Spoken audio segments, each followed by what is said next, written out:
ওলিদের ওলি যিনি গাউসুল আজম জিলানী, ওলিদের জিলানী, বাগদাদে জন্ম কুতুবে রাব্বানী।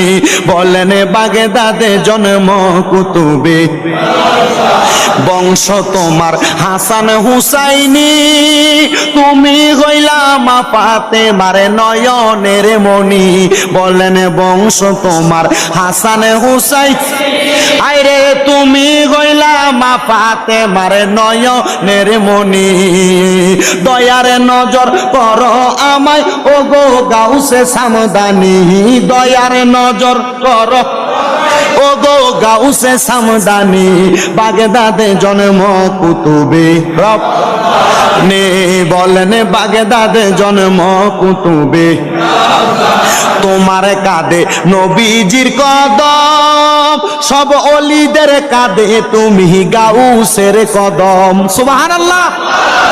গৌসে পাকের নুরানি কাঁধ মুবারকে আমার নবীর কদম, আর গৌসে পাক আব্দুল কাদের জিলানীর এই নিজের কদমগুলা প্রত্যেক আল্লাহর ওলির কাঁধের উপরে আছে। ওই ব্যক্তি ওলি দাবি করতে পারবে না যে বলবে আমার কাঁধে গৌসে পাকের নুরানি কদম নাই। আর গৌসে পাকের নুরানি কদম থাকার কারণে ওই ব্যক্তি ওলি দাবি করতে পারে। কথা বলেন ঠিক না বেঠে?